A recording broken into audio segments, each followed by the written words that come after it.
Welcome to episode 227 of School Librarians United. I'm your host, Amy Herman.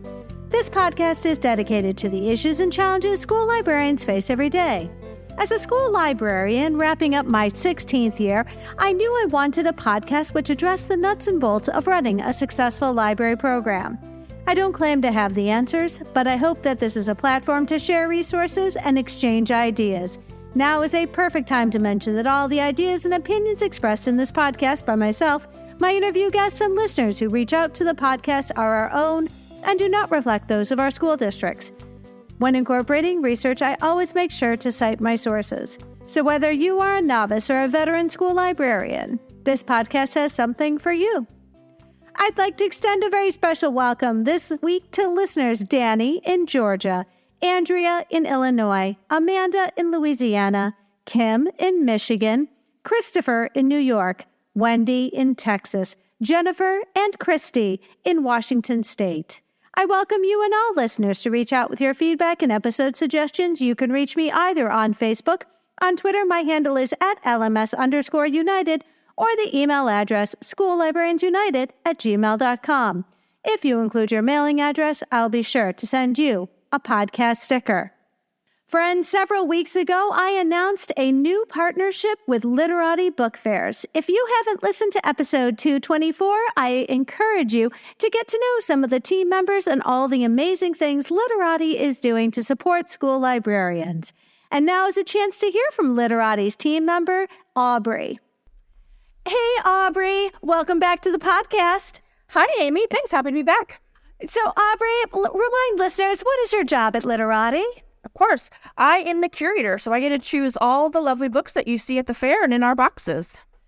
You know, Aubrey, I think that when I think about the book fair, and I remember families coming, and I'm very aware that they put a lot of thought into the books that they want to buy because they are adding books to their home libraries. And I know, as a parent whose kid was shopping at a book fair, and as somebody who regularly attended them, I was always concerned that what I was purchasing was going to last, not just through my first kid reading it, but my second kid reading it and my third kid reading it. So what does Literati do to ensure that when our shoppers are coming through the book fair, that the product that they're buying is going to be well made and something that will really stand the test of time in a home library? Yeah, of course, Amy. Literati makes sure that all of the books that we curate and feature at our fairs are of the highest quality. And that doesn't just mean great stories, which they are. We work with over 150 publishers and curate a diverse array of stories. But we also make sure that those books themselves, the physical books, are really well made. These are not books that will fall apart on you. They're the exact same quality you would get on the shelf at your local Barnes & Noble or your local indie. You know, really nice paper, really good binding, strong binding. So we're not, bringing in anything that will fall apart. You can definitely share it with multiple children in your household. But we also really want to make sure that we bring in a range of prices, which we do. So any kid with any budget can, walk away with something that they really love at a Literati book fair.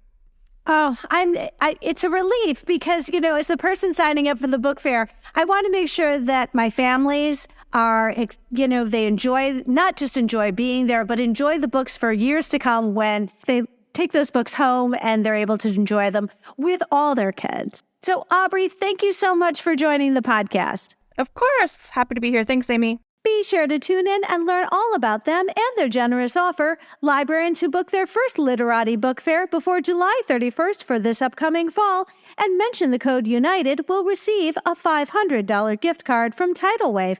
As always, there's a link in today's show notes. And now a word from our sponsor, Capstone. Capstone is an innovative publisher and education technology provider of children's content for school libraries, classrooms, and at-home learning. Home of the award-winning PebbleGo research database, Capstone has a passion for creating inspired learning and intellectual curiosity in children, and I am so excited to be working with them. I'm grateful to Capstone for their continued commitment to support the podcast in Season 5. They are offering listeners of School Librarians United a very special discount. Visit shop.capstonepop.com and use the code UNITED to get $20 off an order of $100 or more for both print and Capstone interactive ebooks. That's code UNITED for $20 off an order of $100 or more for both print and ebooks on shop.capstonepub.com. And now for our episode, TikTok, and my conversation with Caroline Carr and Patrick Adams.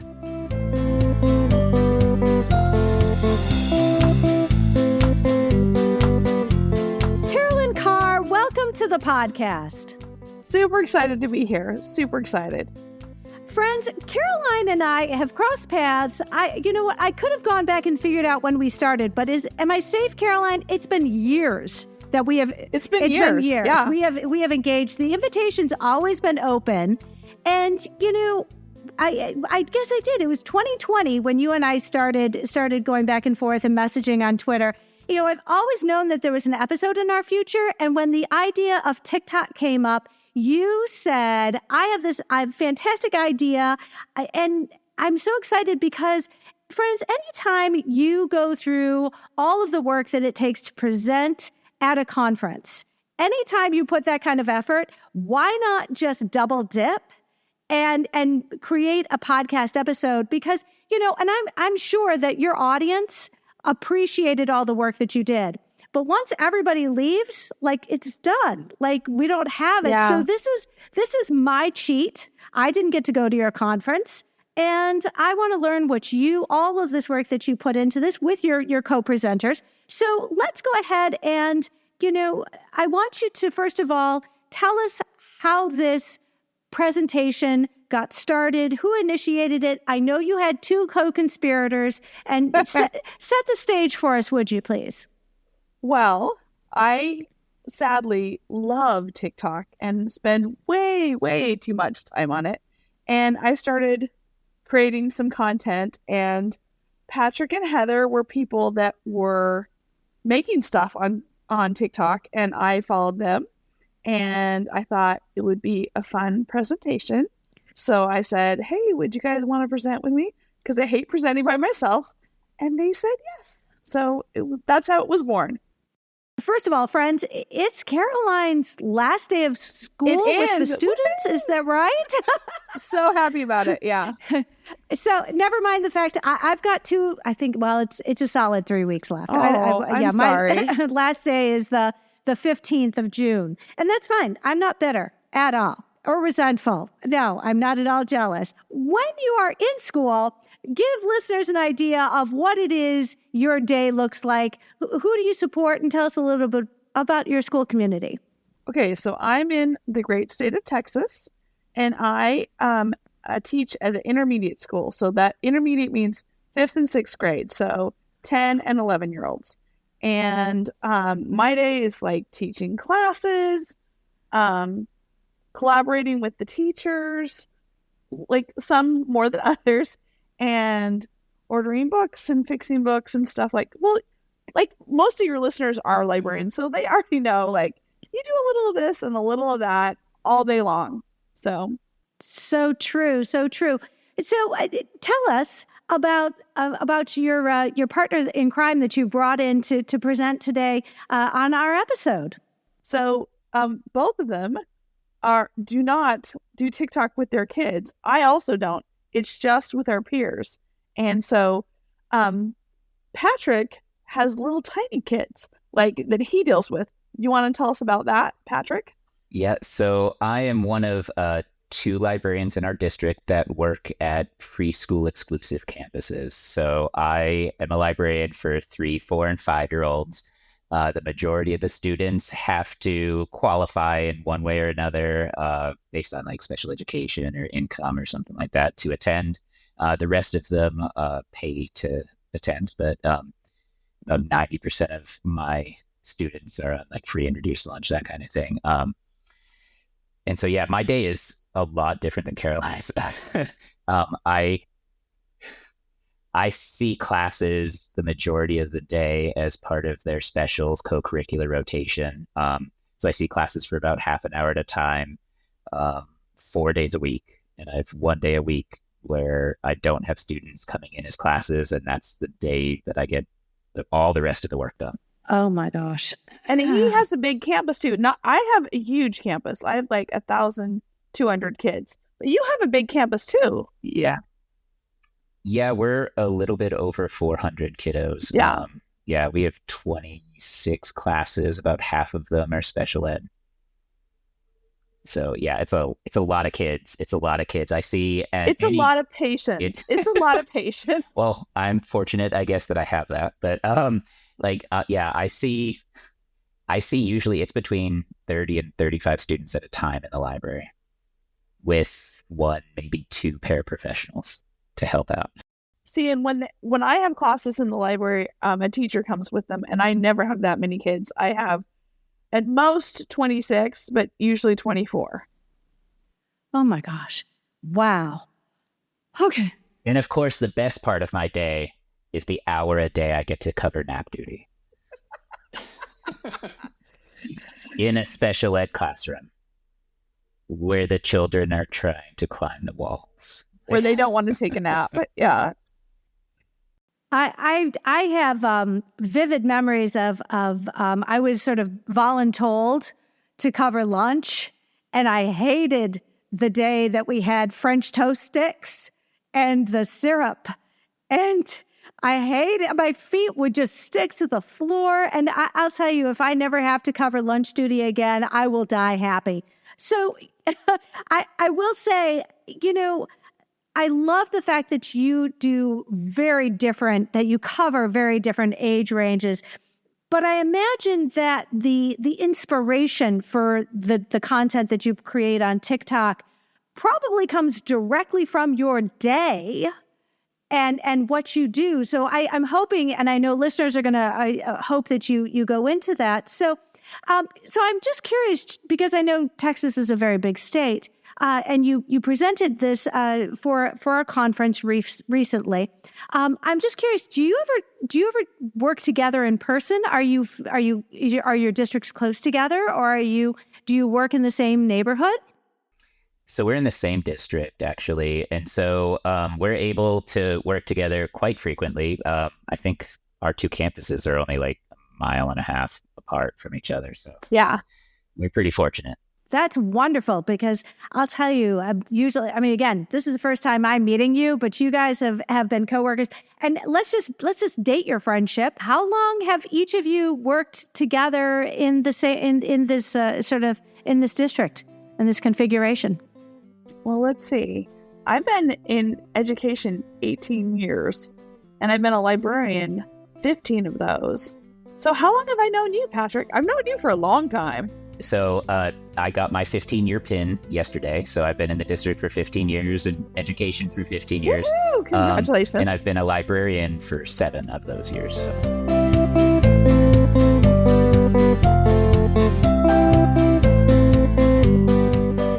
As regular consumers of TikTok, what type of library-related content do you find most applicable to your practice as a librarian? And Patrick, I'm going to let you take a stab at this first. So, I'm presuming you started off first watching TikTok with some regularity, and some of it connected with you and your day-to-day. Absolutely. There's so much available on TikTok, and you can get into some really crazy stuff. But I started searching Book Talk. I found that was a great place to start. So that's the videos that popped up first. Now I'm in this kind of weird, half of my videos are book talk and half of them are food talk kind of thing, which is kind of amazing. But, so I started out just searching book talk and seeing what I could find other librarians doing. And so I find people that are reviewing books. I find people that are coming up with new displays for their libraries, explaining how they're teaching lessons. And so I try to kind of stay with the elementary younger side, because that's what's most applicable to me, and I can just kind of modify it for what works best for my students. But I just started kind of looking to see what everyone else is doing, try and steal those ideas, get as many ideas as possible. Patrick, I just wanted, just as this, and friends, my oblivion to TikTok is going to become readily apparent. I have enough social media vices that I have managed to stay blissfully detached from TikTok, and I kind of wear it like a badge, kind of like I don't have any tattoos. I'm one of those people who just doesn't have tattoos, and I don't watch TikTok. So it does set me apart. I'm in a different place than many people are. It's kind of fun, actually. So, but tell me, because I've heard of big book talk, and for me, my presumption is it's always been YA. But is there book talk for your littles? Is there like book talk for littles? Oh, absolutely. Minority. For middle picture grade books. as well. Yes, there's like picture book, there manga book talk, comic book talk, like adult book talk, like there's romance book talk and fantasy book talk. You can find every genre, all kinds under of the book sun talk, yeah, on TikTok. And as an elementary librarian, do you find some crossover with gen ed teachers who also teach littles when you're watching Absolutely. TikTok? So I do follow a lot of preschool teachers and elementary teachers to see how they're teaching lessons in their class, because I like to kind of get ideas of how they're doing things. I can modify again in the library to introduce those topics in different ways for my students as well. So Caroline, likewise, when you are just consuming, you're going through TikTok and you sort of set a timer and you just watch TikTok for a while, what is it this algorithm has found has been populating your TikTok feed? I mean, what do you find yourself gravitating towards the most when it comes to work? So as a librarian, you're like an island. You're the only one on your campus. You're all alone and kind of in a vacuum. And that's what I like about TikTok, because I follow people that are also librarians, and I get to steal their good ideas about books or displays or lessons. And it's short, which I really appreciate. Like, it's only like a minute long. And like, so like, that's the time I want to invest in PD. Like, okay, great. Give me just a little taste of an idea, and I will research it on my own. Or if I'm not interested, then I'll just carry on. And TikTok is ruled by an algorithm, and the algorithm is smart. It learns what you like.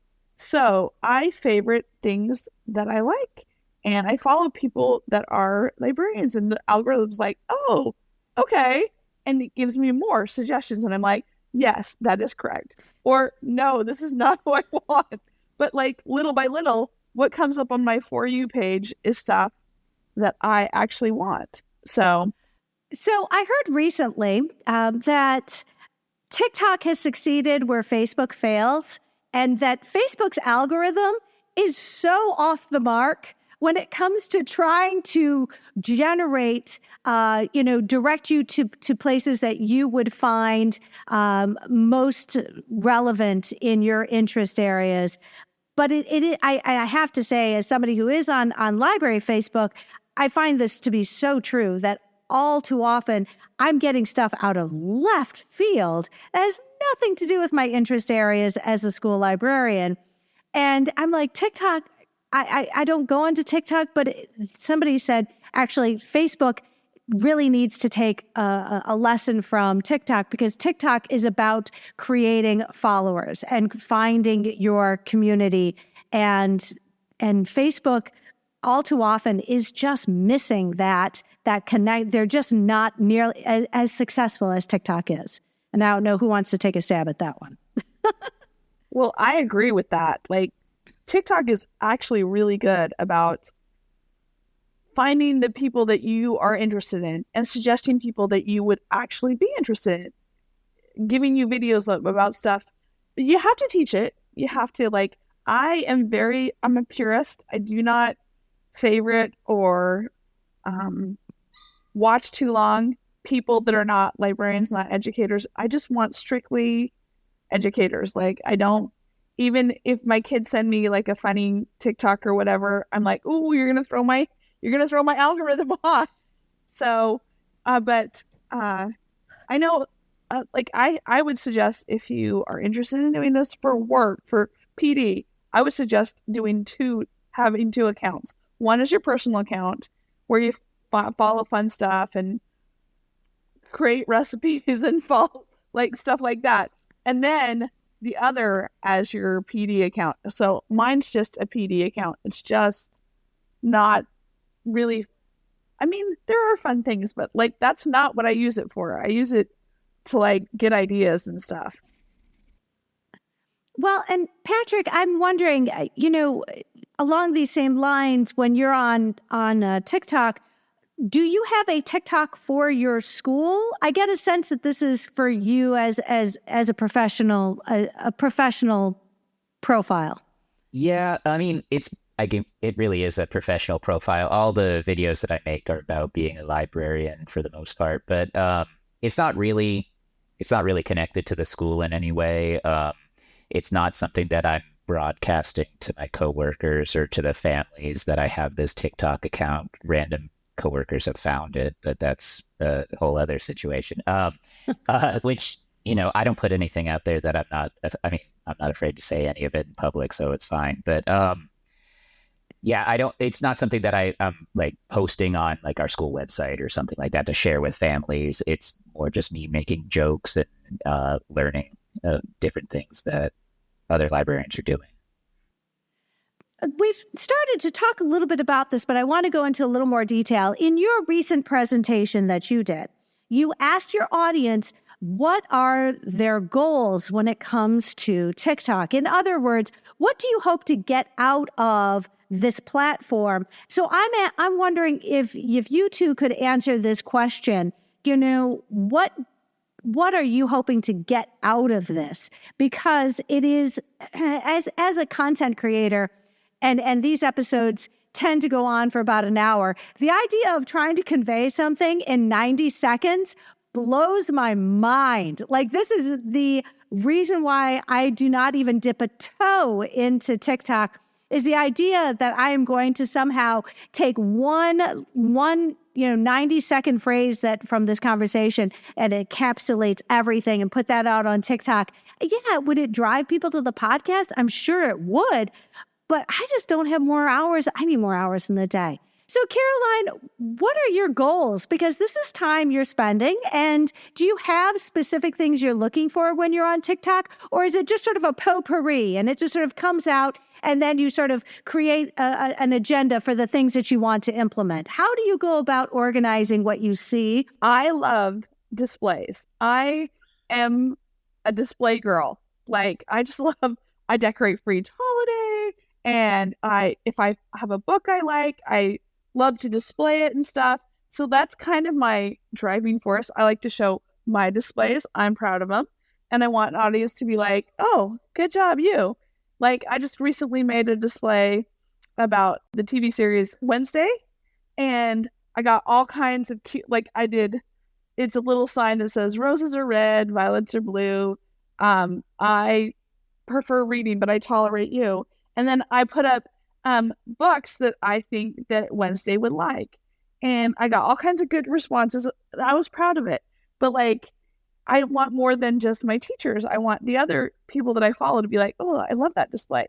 And the reverse is true. I find displays that I really like that I'm like, ooh, I'm going to do that. Ooh, I'm going to showcase it that way. And they'll point me to books that I that I wouldn't have thought of necessarily. So like, it's fun that way.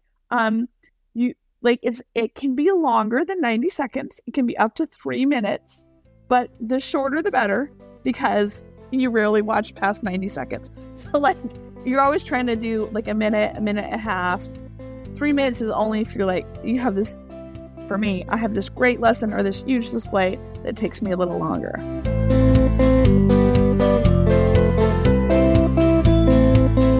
How about you, Patrick?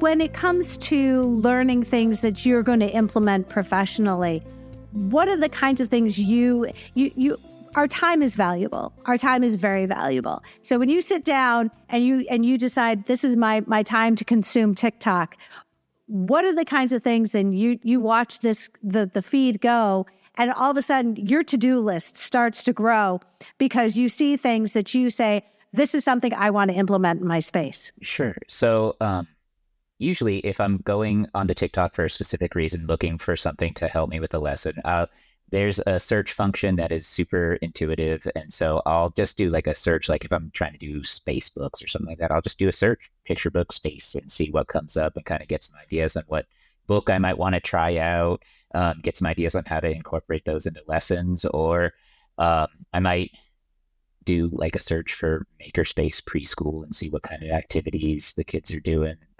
the teachers are presenting, and then try and implement something similar to that in the library with my students. So yeah, when I'm looking for something, that search function, if I can't find it just flipping through after the first couple videos, I pull out the search function and start looking for whatever it is that I'm in the mood for at the moment. Well, and friends, I have asked our guests that, when you go into the show notes, that we will have a place where you can see Patrick and Caroline's sort of go-to people that they like to follow on TikTok. Because for me, as somebody, I wouldn't even know where to start. And I realize at some point that the algorithm kicks in, but we still have our favorites. I mean, and there's a reason why, Caroline, you and I, our paths continue to cross on Twitter.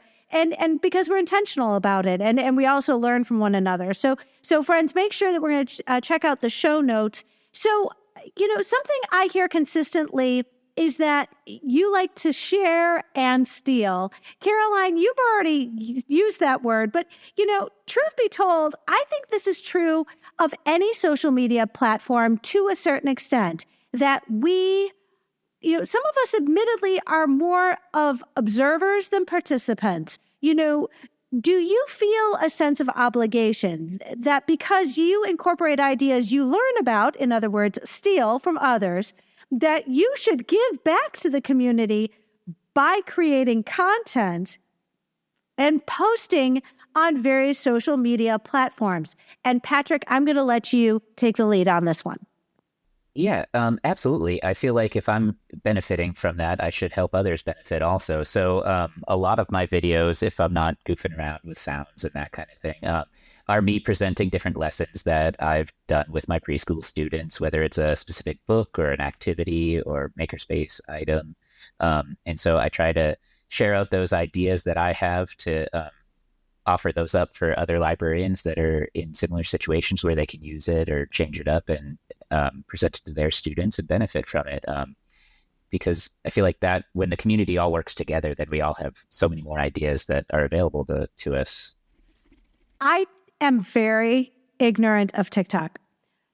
Can people who have consumed your content, can they message you? Yes, there's a chat function, like a comment function, so they can comment on things. And that's a way that actually you get more people to follow you, is when they interact and stuff, you get more views on your video. So if you ask a question, they can answer in the comments and you can interact with them through that, replying back and forth. And a lot of times if someone comments on my video, I go to their page and if they're interesting, then I'll follow them. That's how I find a lot of people that I follow. Interesting. So same question, Caroline. You enjoy TikTok, but you also feel the need to create TikTok content. And I mean, what are you thinking, like, when you go throughout your day? I mean, how do you decide, I spent all this time creating this amazing display.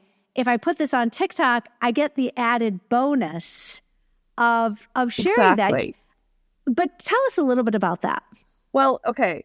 First off, I don't think you should be intimidated by creating at first. Like, I was a lurker for a long time first, and that's fine. That's how you get into any kind of social media, I think. You just watch, you just look at and see what people are doing and what looks good to you.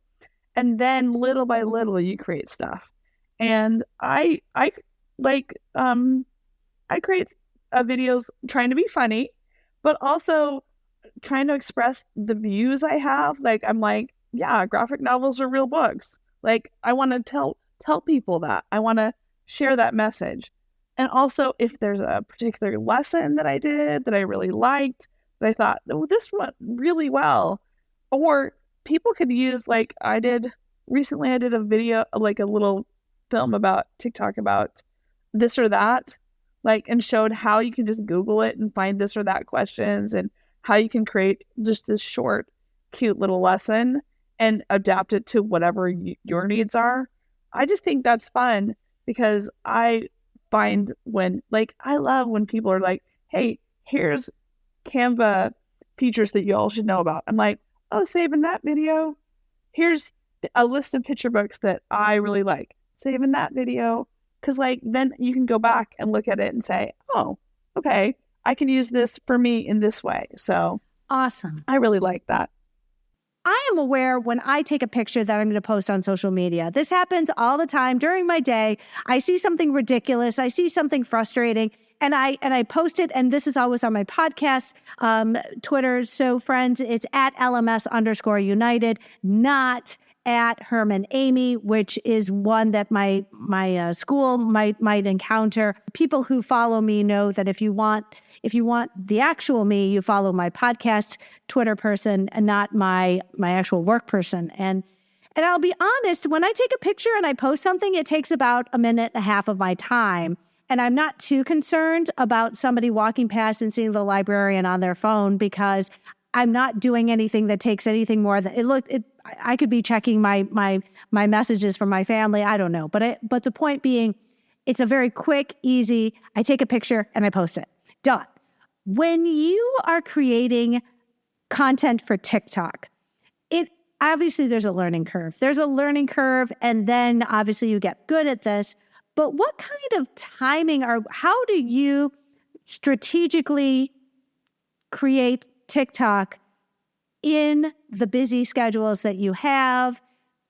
I'm assuming you do this at work because that's where all these are based out of, but you have to do so in a way that you're also professional. You're not neglecting your charges. You have, an opportunity to focus on what your job is, but also create this content. Caroline, how do you squeeze this into the things that you're doing? Obviously, you're very adept at making TikTok videos, but what does this look like if I walked past your library and you were actually making something for TikTok that was based on perhaps a display or a lesson you just taught? I usually do it after school, because it takes a hot minute. So I've gotten better, but it takes a minute to edit it and stuff. You say you take pictures for Twitter or whatever. It's the same thing. I'll take a picture for Twitter and I'll be like, I'm going to make a TikTok about that. But I usually do it at the end of the day.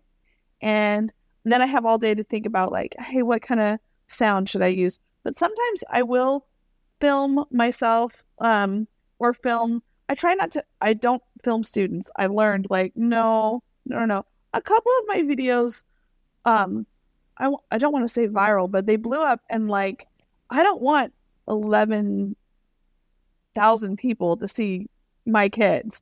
I'm sure they don't want that. So I don't ever use kids now. I did it when I first started, but I've learned I never use them now. So yeah, sometimes I will film a little bit during the day, but usually it's after school. And it depending on the video, sometimes it'll only take me, 5 minutes, but sometimes it'll take me 20, 30 minutes to make just a little short 3-minute video, because I keep starting over, or I keep editing, or I'm like, ooh, this is not looking right. I'm going to do it again. So yeah.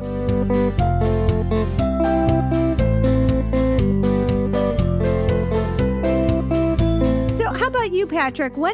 You've got littles, my goodness. It's like herding cats. How you can't turn your back for 1 second. But I imagine that when you get an idea for something that you want to share on TikTok, you probably are at school when this happens. Absolutely. I would say 99% of my videos are done after school, and that last percent is probably during my planning period. But a big part of that is also just the way my library is set up. I've got a lot of windows, and my library is in a very main hallway.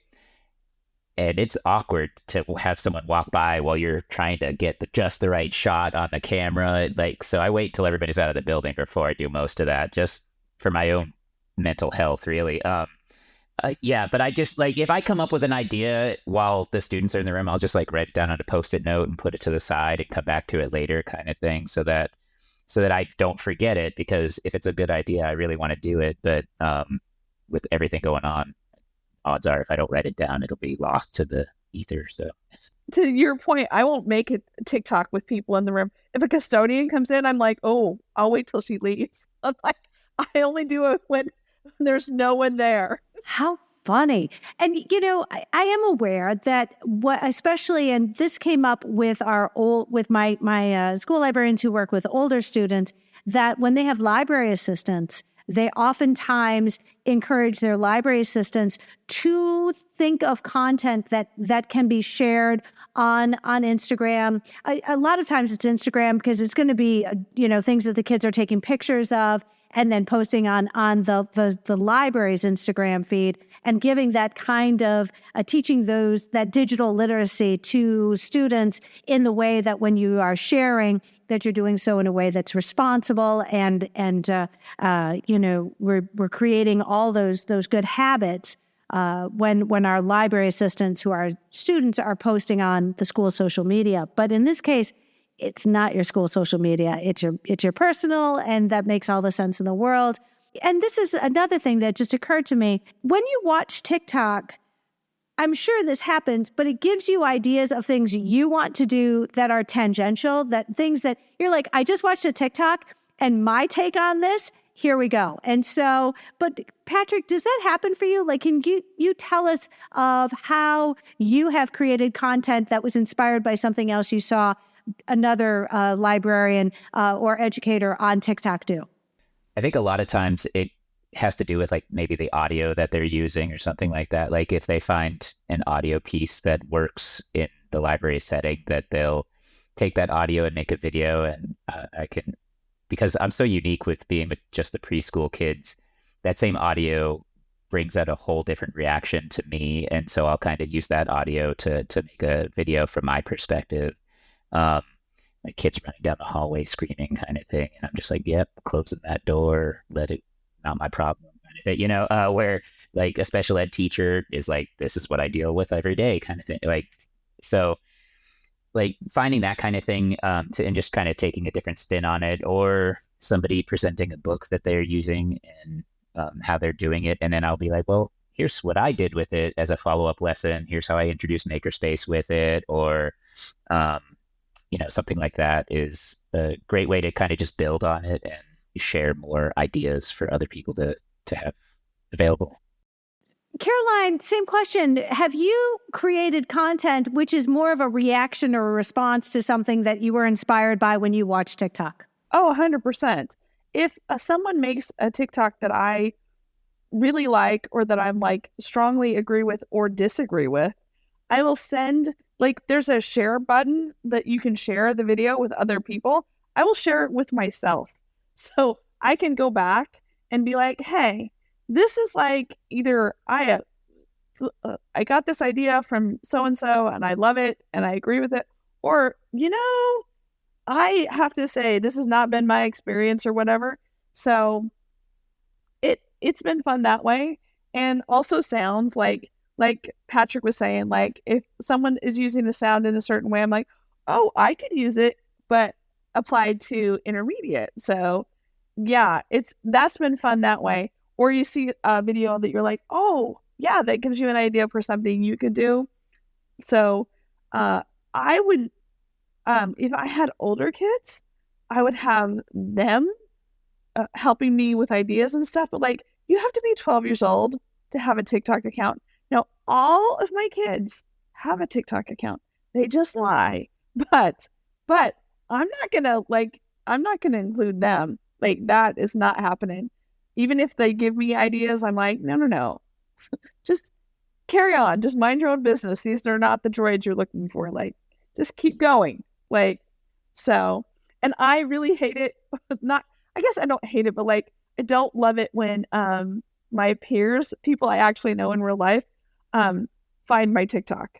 I mean, I'm not saying anything that I would be embarrassed about, but I'm like, oh, no, I don't. Like, you didn't actually see me. If you saw me, you didn't really. Keep going. Well, I will be the first to admit that when people who are not school librarians find out I'm a podcaster, they're like, oh, I'm going to subscribe to your podcast. I'm like, please don't. please do not listen to my podcast. The only people who would benefit from this conversation happen to be the people who work in the library. And since you are not going to get anything out of this. I'm getting the sense that TikTok for many people can be something of, it's part of wellness. You can vent to, it reminds me a little bit of the Can I Just Vent episodes, which I had 3 of them.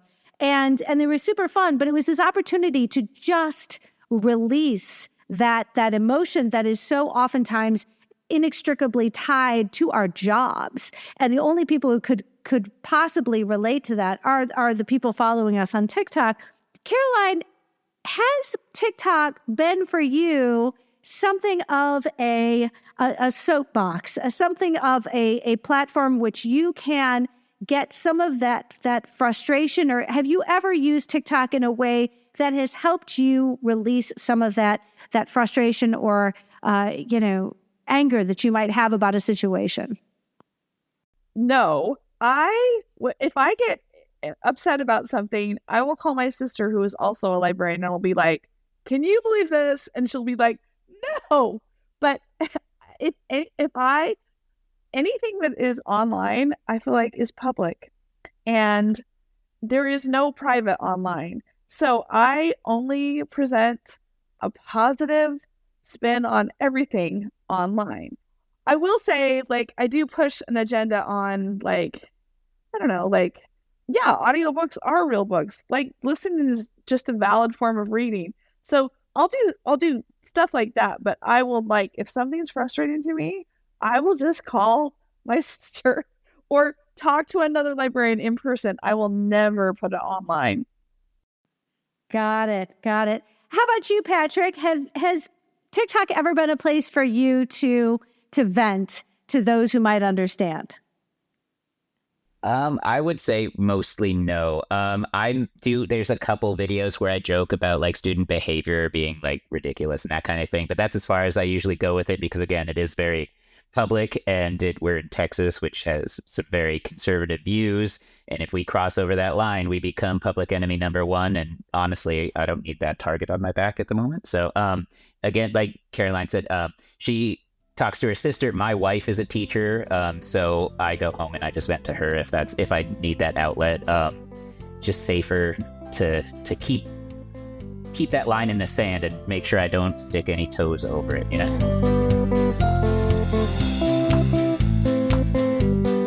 As somebody who has been living under a rock and has made very little effort to venture onto TikTok, we've started to talk about this a little, but what tips and tricks would you share with me and others who are looking to learn from TikTok as a platform and possibly generate some content of their own? And I think in this case, let's start with Patrick to answer this question. So what kinds of things have helped you, both as a consumer of TikTok and a content creator, to really maximize the benefit that you get from both creating and sharing, and then what you glean from other people's content when you're on TikTok? Sure. I think if you're just starting out, I think the important thing is to not feel pressured to start making videos right away. It's okay to lurk and just watch videos, get ideas from other people, see what's going on. And once you're more comfortable, it's perfectly okay to start building up those videos that you want to share out with everyone else. Find sounds that you enjoy using, that you like. There's trending sounds that'll just always pop up. And so if you can find something that kind of works with that sound in your niche, then that'll bring in a lot of views and start getting you some followers. And I mean, some of the great things about this app is there's a lot of ways to just make your life a little easier when you're trying to video and edit. You can do a lot of it right in the app. There's a timer, so you don't have to rush and push the button and it's recording right away.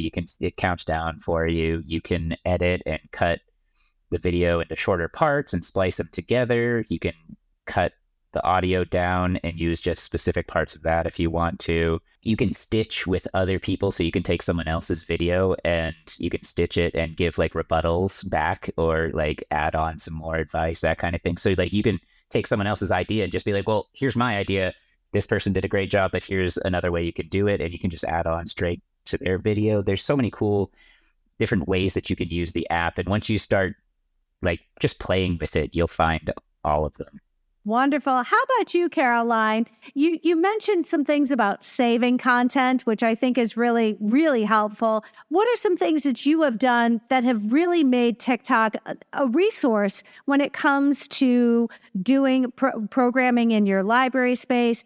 And you know, it sounds like in some cases you're learning teaching techniques, but you're also building out your collection.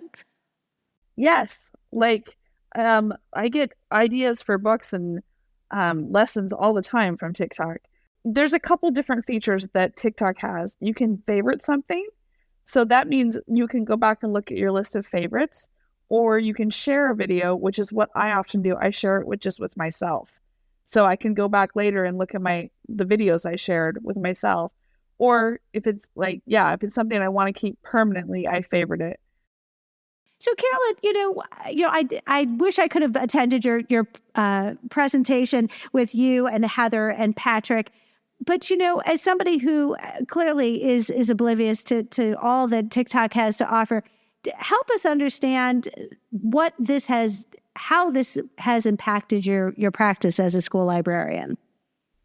It has made me a better librarian. It gives me really good ideas and a different perspective on a lot of topics that I wouldn't normally have. And I think the best way to start out is just download the app and watch for a while. Follow the people that we suggest. Follow me, please, but follow the people we suggest. And then when you're ready to stick your little toe in, shorter is better. Don't try and make a long video. Be genuine. People can tell if you're trying to, I don't know, be smooth or whatever. Leave in the bloopers, and they'll be them. You'll have it. Be genuine and just try to have fun, because it's supposed to be TikTok's supposed to be fun. So if you're not having fun, then why are you doing it? So yeah, just try to have fun, and that'll come across, and you'll have a good time, and the viewers will have a good time too. How about you, Patrick? This is clearly an important part of your professional practice, because it really has, it sounds like a sanity check, honestly. But, Patrick, how has TikTok impacted what you provide in the way of a library program to your littles? Yeah, sure. So yeah, it's very much a sanity check sometimes. I can see what other librarians are doing and kind of be like, okay, well, at least I'm not the only one that's having kids that are acting crazy this year. At least I'm not the only one that was like, whoa, that was out of the blue kind of thing, But yeah, it's great because I'm able to share my ideas, and I can find so many people are so creative and they're willing to share out. And if I don't have to spend as much time coming up with an idea from scratch, it saves me that time. I'm able to then be able to come up with a lesson quicker. I can go home and spend time with my family and do other things other than sitting on TikTok. So that really helps it gives me more resources, really. And it provides that sense of community, which is super nice too, because like Caroline said earlier, we're the only person on our campus that does our job, and usually no one else on the campus understands our job. So finding like-minded people who totally get where we're coming from, it just gives you that sense of community that we really need sometimes. So I'm going to ask you both, because your summer vacation has started. What content do you now share as school librarians on summer vacation, TikTok edition? How does one continue to post your TikTok content when you are no longer in your libraries. I'm hoping that you are not going back into your library spaces for a while. Patrick, can you give us a sneak preview of what kinds of content you think you might post, or are you going radio silent? Like, I don't even know, like, what do you do when you're not in your library, but you still have that like itch to post something on TikTok? Yeah, absolutely. So I've been actually was thinking about that this week because I was like, I'm going to not have access to all of that. Next week we have to be in the building for one more week, but after that, we don't have really access. I can go in, but they're trying to clean and stuff, so I don't like to get in the way. So my thought was I'm going to use my public library. I have a 11-year-old son, so we go to the library all the time. They've got reading programs, so I'm going to be at the library anyway. So I'm going to be pulling some of my favorite authors and illustrator picture books and doing spotlights on different books that I love to read and share those out with my followers. So that's my idea for the summer. Fantastic. Caroline, what are you going to do? Because I'm sure you're not just going to give up cold turkey until, August when you have to report back to school. So what kinds of content that you are thinking of right now, because obviously your brain is always going, what are you going to do when it comes to posting on TikTok during the summer? Well, I'm going to talk about the books I'm reading and the books I want to read. And I'm going to do my library hauls. I got a bunch of gift certificates as teacher gifts, which was so nice. So I'm going to show what I buy at Barnes & Noble and Half Price, my Happy Place, Half Price books and stuff like that. And just it gives me a chance to preach a little bit about the things that I care about, like audiobooks and graphic novels and stuff like that. So it should be low key and fun. I'm so excited that you've joined us for this conversation. I learned so much every time. As Selfishly Friends, you have to know I wanted to do this episode because it's one that I'm comfortably admitting I know nothing. So would you let listeners know how we can follow you on the social media platforms you choose to share on? So let's go ahead. Patrick, why don't you tell us, first of all, where can listeners find you on social media? Sure. So my TikTok is Loser Librarian. It's LUZR Librarian. So that's my TikTok. My Twitter and my Instagram are Loser LU_ZR. I'll be honest, my Instagram, I do not post very often, but I'm going to try and do better. That's one of my goals this summer also. Awesome. And how about you, Caroline? So mine is Caroline N. Carr, and that's for all accounts. But I'm like Patrick. Instagram is a struggle for me. So I post on there like once a month. But like I post on TikTok like pretty much every day. So Twitter a lot too. So if you want to follow me, please do it on TikTok or Twitter. I hope you have a fantastic summer vacation. Thank you so much for joining the podcast today. Thank you very much. Thank you for having us. It was very fun.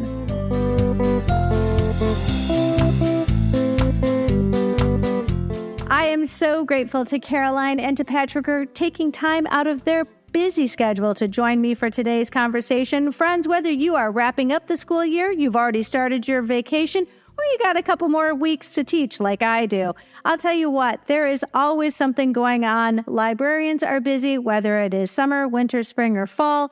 And I'm so grateful that we have the opportunity to record through the summer. I will say right now, and I'll probably say it again, I am committed to having a weekly show and to have guests who are generously giving of their time and talents to join us and share what they know about our world of school librarianship. So join me this summer. I don't know what you're doing, but I will be recording all summer long. Take the podcast, whether you are on a road trip, whether you are working on your garden or you're at the beach, or maybe you're starting to think about some projects you want to put in place for next year. Just know the podcast is going to have, ideally, and this is my goal, an episode every week. If you found this episode helpful, please share it out with your team, your PLN, and on social media. Be sure to follow on your favorite podcatcher so you'll never miss an episode. And if you really like listening today, consider leaving Caroline and Patrick some fan mail. I know they would love to hear from you. One last friendly reminder, friends, use the code UNITED to take advantage of Capstone's generous $20 discount off an order of $100 or more, and schedule your first Literati book fair by July 31st for this fall 2023 and receive a $500 Tidal Wave gift card. As always, there's a link in the show notes. The topic of our next conversation will be restarting a library and my conversation with Samantha Carterby. I hope you will tune in.